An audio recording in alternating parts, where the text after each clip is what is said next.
Hello everyone, welcome to Internet Learning. Hope you all are doing well. So today we are going to discuss the topic formal and informal credit. Who gets what? Of class 10th economics chapter number 3. Graph 2 shows the importance of formal and informal sources of credit for people in urban areas. So last video में हमने rural areas के बारे में पढ़ा था कि rural areas में किस तरीके से किन किन सोर्सेस से लोन लिया जा रहा है, कितने लोग या कितना परसेंटेज ऑफ लोन जो है वो फॉर्मल सेक्टर से लिया जा रहा है, कितना परसेंटेज लोन जो है वो इनफॉर्मल सेक्टर से लिया जा रहा है। तो वो सारी चीजें हमने गांव वाले इलाके के लिए देखी थी।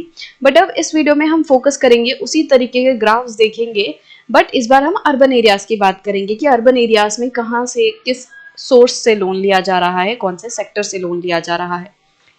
सो ग्राफ 2 में यहाँ पे इन्होंने इनफॉर्मल एंड फॉर्मल जो सेक्टर्स है उनको शो किया है। यहाँ पे जो लोग हैं उनको 4 ग्रुप्स में बांट दिया है, मतलब अर्बन एरियाज में जो रहने वाले लोग हैं उनको 4 ग्रुप्स में बांट दिया है, पुअर टू रिच में। सो पुअर हाउस होल्ड मतलब जो बहुत ज्यादा गरीब है, जिनकी हालत बहुत ज्यादा खराब है। House hold with few assets, ऐसे हाउस होल्ड जिनकी कंडीशन पुअर से थोड़ी बेहतर है, जिनके पास थोड़े बहुत एसेट्स हैं। वेल ऑफ हाउस होल्ड, ऐसे हाउस होल्ड हैं जिनकी कंडीशन और थोड़ी बेहतर है और थोड़ा पैसा है इनके पास। देन रिच हाउस होल्ड वो घर हैं जहाँ पे पैसा काफी ज्यादा है, जो अमीर है। इन चारों ग्रुप्स में हम देखेंगे कि फॉर्मल एंड इनफॉर्मल सेक्टर का क्या डिस्ट्रीब्यूशन है। You can see that 84% of the loans taken by poor households in the urban areas are from informal sources. तो अगर आप poor households में देखोगे तो देखो ब्लू कलर से फॉर्मल सेक्टर शो किया गया है एंड इनफॉर्मल सेक्टर जो है वो ऑरेंज कलर से शो किया है। यहाँ पे 54 एंड 46 का डिस्ट्रीब्यूशन है, रेशो है। ऊपर जो है इन्होंने 84 लिखा है, तो ये थोड़ी सी गड़बड़ हो रखी है क्योंकि as per this graph there is 54% जो लोन है पुअर हाउस होल्ड्स में वो कहाँ से लिया जा रहा है, वो इनफॉर्मल सेक्टर से लिया जा रहा है एंड 46% लिया जा रहा है फॉर्मल सेक्टर से। तो आप इसमें देखोगे तो पुअर जो लोग हैं वो ज्यादातर किस पे डिपेंड कर रहे हैं, वो इनफॉर्मल सेक्टर पे। मतलब 54% ज्यादातर लोग जो हैं वो इनफॉर्मल सेक्टर को प्रेफर करते हैं, इनफॉर्मल सेक्टर से लोन ले रहे हैं, ऐसे लोग जो गरीब हैं और जो अर्बन एरियाज में रहते हैं। ठीक है, एंड 46% वो इनफॉर्मल सेक्टर, सॉरी 46% वो फॉर्मल सेक्टर से लोन लेते हैं। Now if you will look at the group of house holds with a few assets, इसमें आप देखोगे कि अब थोड़ा सा जो फॉर्मल सेक्टर का एरिया है वो बढ़ गया है, जो पर्पल कलर है अब वो थोड़ा और बढ़ गया है। 62% लोग जो हैं वो फॉर्मल सेक्टर से लोन ले रहे हैं इस ग्रुप में एंड 38% लोग जो हैं वो इनफॉर्मल सेक्टर से लोन ले रहे हैं।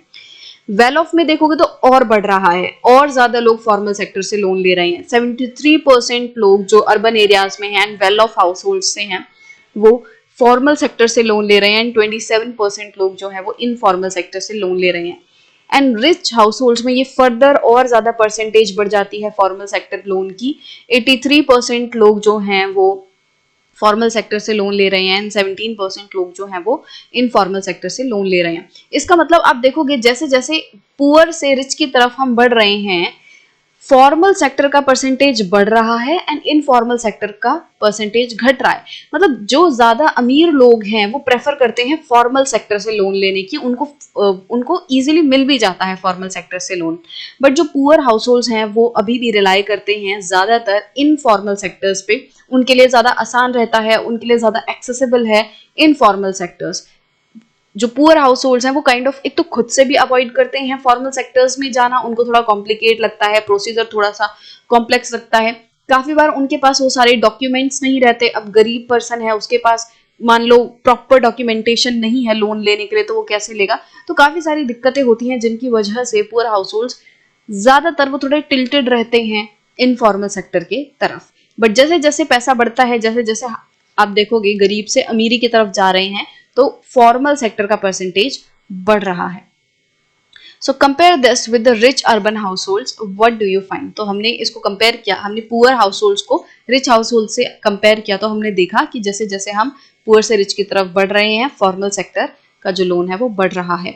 Only 17% of their loans are from informal sources. तो जो रिच लोग हैं उनका जो अमाउंट है वो इनफॉर्मल सेक्टर से सिर्फ 17% है। So while 83% are from informal sources. तो अमीर लोग 83% लोन फॉर्मल सेक्टर से ले रहे हैं। A similar pattern is also found in rural areas. अब कुछ इसी तरीके का पैटर्न जो है वो रूरल एरियाज में भी पाया जाता है। मतलब लास्ट वीडियो में जब हमने डिस्कशन की थी, when we looked at this graph, we looked at in general कि गांव में कितने लोग, कितना परसेंटेज लोन जो है वो फॉर्मल सेक्टर से आ रहा है एंड कितना इनफॉर्मल सेक्टर से। हमने इसको अमीर और गरीब के पर्सपेक्टिव से नहीं देखा था, बट एक्चुअली जो हमें सिनेरियो अर्बन एरिया में देखने मिल रहा है कि गरीब लोग ज्यादातर इनफॉर्मल सेक्टर पे डिपेंड करते हैं एंड अमीर लोग ज्यादा फॉर्मल सेक्टर पे, सेम केस रूरल एरिया में भी देखने मिलेगा। यहाँ पे आपको ये जो 51% फॉर्मल सेक्टर दिख रहा है ना, ये जो फॉर्मल सेक्टर का लोन है, इस फॉर्मल सेक्टर लोन को लेने वाले लोग ज्यादातर लोग अमीर हैं। ज्यादातर मतलब ये जो 51% लोन है, इसमें से मैक्सिमम लोग जो है क्या होंगे, रिच होंगे, गांव में जो थोड़े अमीर घर हैं। और आप देखोगे ये जो इनफॉर्मल सेक्टर है, इनफॉर्मल सेक्टर से लोन लेने वाले, ये जितना बाकी बचा हुआ जो इनफॉर्मल सेक्टर है, इसमें जो लोन लेने वाले लोग हैं वो ज्यादातर लोग पुअर होंगे, ठीक है, और कम लोग रिच होंगे। तो सेम चीज आपको गांव वाले इलाके में भी देखने मिलेगी कि अमीर लोग ज्यादातर फॉर्मल सेक्टर से लेते हैं लोन एंड गरीब लोग इनफॉर्मल सेक्टर से। The rich households availing cheap credit from formal lenders, whereas the poor households have to pay a large amount of borrowing. तो अमीर लोग जो हैं वो फॉर्मल सेक्टर से सस्ते क्रेडिट ले रहे हैं, बहुत ही कम रेट ऑफ इंटरेस्ट पे लोन ले रहे हैं। वहीं जो पुअर हाउसहोल्ड्स हैं वो इनफॉर्मल सेक्टर पे डिपेंड कर रहे हैं और उनको काफी ज्यादा अमाउंट बोरोइंग के इंटरेस्ट के तौर पे देना पड़ रहा है, उनके लिए कॉस्ट बहुत ज्यादा है बोरोइंग की। What does all this suggest? First, the formal sector still meets only about half of the total credit needs of the rural people. तो ये सारे ग्राफ, ये सारे जो डेटा हैं, ये क्या शो करते हैं कि फॉर्मल सेक्टर जो है अभी तक लगभग आधी जनता को ही हेल्प कर पाया है गांव वाले इलाकों में। मतलब कि आधा हिस्सा अभी भी लगभग ऐसा है जो कि फॉर्मल सेक्टर से दूर है, जहां तक फॉर्मल सेक्टर अभी नहीं पहुंच पाया है लोन देने के लिए, या लोग जो हैं लोन नहीं ले रहे हैं फॉर्मल सेक्टर से। The remaining credit needs are met from informal sector. तो आधा हिस्सा फॉर्मल सेक्टर जो है वो क्रेडिट दे रहा है और आधा जो है वो इनफॉर्मल सेक्टर से क्रेडिट लोग ले रहे हैं। Most loans from informal lenders carry a very high interest rate and do little to increase the income of the borrowers.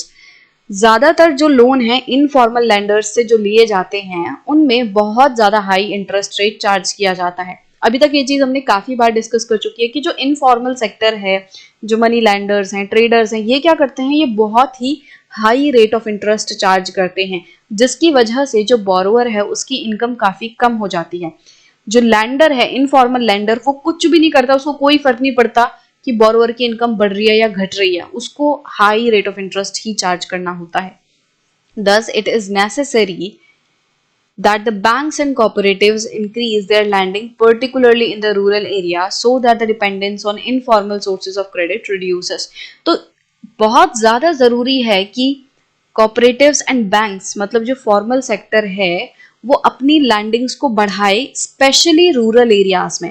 Rural areas में वो ज्यादा से ज्यादा लोगों को लोन दे, ताकि गरीब लोग, गांव में जो लोग हैं जो इनफॉर्मल सेक्टर पे डिपेंड करते हैं, उससे वो बच सकें। क्योंकि इनफॉर्मल सेक्टर में बहुत ज्यादा high rate of interest charge किया जाता है, बहुत ज्यादा अत्याचार होते हैं, बहुत गलत तरीके से लोन वापस लिया जाता है, लोगों को मारा जाता है, पीटा जाता है। जो ये इनफॉर्मल लैंडर्स हैं, ये मार पीट के, गुंडे भेज के अपना लोन रिकवर करने की कोशिश करते हैं। तो उन सारी दिक्कतों से रूरल एरिया के लोगों को बचाया जा सकता है अगर बैंक्स एंड कोऑपरेटिव्स अपनी लैंडिंग को इधर बढ़ा देते हैं रूरल एरियाज में। ठीक है, मतलब बढ़ाना तो इन जनरल अर्बन एरिया में भी है, but special focus rural area में देना होगा। Secondly, while formal sector loans need to expand, it is also necessary that everyone receive these loans. तो दूसरी बात यह है कि फॉर्मल सेक्टर को लोन बढ़ाना तो है, बट सबको लोन देना है। ऐसा नहीं कि वो सिर्फ और सिर्फ अमीर घरों को, गांव में भी जो अमीर लोग हैं सिर्फ उन्हीं को बैंक लोन दिए जा रहा है और गरीब लोगों को लोन नहीं मिल रहा। तो ये चीज नहीं होनी चाहिए, बल्कि क्या होना चाहिए कि पहली बात तो गांव तक लैंडिंग पहुंचे, गांव में फॉर्मल सेक्टर को अपनी लैंडिंग बढ़ानी है। इसके साथ साथ लैंडिंग बढ़ाने के अलावा उन्हें क्या देखना होगा कि किन किन लोगों को लोन दिया जा रहा है, क्या लोन सिर्फ और सिर्फ अमीर घरों को दिया जा रहा है या फिर जो गरीब घर हैं उनको भी लोन दिया जा रहा है। तो गरीब घरों पे भी फोकस करना है, जो पुअर लोग हैं उन पे भी फोकस करना है। At present it is the richer households who receive formal credit whereas the poor have to depend on the informal sources. तो ज्यादातर लोग जो फॉर्मल सेक्टर से लोन ले रहे हैं गांव वाले इलाकों में, वो कौन है? वो अमीर लोग हैं। इसका मतलब कि पुअर अभी भी इनफॉर्मल सेक्टर पे डिपेंड करता है। तो बैंक्स को क्या करना है? गरीब लोगों तक पहुंचना है कि गरीब लोग भी बैंक्स से, कोऑपरेटिव से लोन ले। It is important that the formal credit is distributed more equally so that the poor can benefit from the cheaper loan. तो equal distribution होना चाहिए लोन का, ताकि जो गरीब लोग हैं उनको भी फायदा हो सके, सस्ते रेट ऑफ इंटरेस्ट का, सस्ते लोनों का फायदा हो सके। क्योंकि लोन्स जो हैं वो हर किसी को चाहिए, चाहे अमीर हो चाहे गरीब हो। बट अमीर जो है, क्योंकि उसको उसके लिए ज्यादा आसान है, वो ज्यादा एक तरीके से अवेयर है कि किस तरीके से बैंक्स वगैरह से लोन लेना है, उसके लिए आसान है बैंक से लोन लेना, तो वो बैंक्स का, फॉर्मल सेक्टर का फायदा उठाता है। बट जो गरीब लोग हैं उनको आधी बार तो उनको पता ही नहीं होता कि किस तरीके से लोन लिया जाएगा या सस्ते दामों पर उन्हें लोन मिलता है, गवर्नमेंट की कई सारी स्कीम्स वगैरह चल रही हैं, उन्हें नहीं पता होता। दूसरा, अगर उन्हें पता भी है तो उनके लिए आसान नहीं होता लेना, वो खुद हिचकिचाते हैं, उनके पास अगेन डॉक्यूमेंट्स वगैरह नहीं होते, तो उनके लिए इजी उनको तरीका लगता है कि किसी से जाके मांग लो, जो नॉर्मल लोग हैं इनफॉर्मल सेक्टर से जाके मांग लो। बट बैंक्स को क्या करना है? यही चीज जो है इसी को सॉल्व करना है कि जो गरीब लोग हैं वो आसानी से, इजीली बैंक्स तक आ सकें और वो लोन बहुत आसानी से ले सकें, उनको कोई दिक्कत ना आए। तो ये चीज इंश्योर करनी होगी कि गरीब लोग जो हैं उन्हें भी आसानी से लोन मिले सस्ते दामों पर, अमीर लोग हैं उन्हें भी मिले। तो एक इक्वल डिस्ट्रीब्यूशन होना चाहिए। ऐसा नहीं होना चाहिए कि फॉर्मल सेक्टर में ज्यादातर लोग, सिर्फ अमीरों को ही लोन मिल रहा है, ऐसा नहीं होना चाहिए। फॉर्मल सेक्टर से गरीबों को भी लोन मिले, अमीरों को भी लोन मिले, तो एक बैलेंस होना चाहिए। सो आई होप ये सेक्शन आपको अच्छे से क्लियर होगा कि किस तरीके से फॉर्मल एंड इनफॉर्मल सेक्टर में एक डिस्ट्रीब्यूशन है। अर्बन एरियाज में देखें तो भी हमें सेम चीज देखने मिलती है कि अमीर लोग फॉर्मल सेक्टर से ज्यादातर लोन लेते हैं, रूरल एरिया में भी सेम चीज है। बट होना क्या चाहिए? थोड़ा सा और ज्यादा मेहनत करनी होगी बैंक्स को, फॉर्मल सेक्टर को, ताकि वो एक इक्वल डिस्ट्रीब्यूशन कर सके लोन का, ठीक है, पुअर्स तक भी पहुंच सके।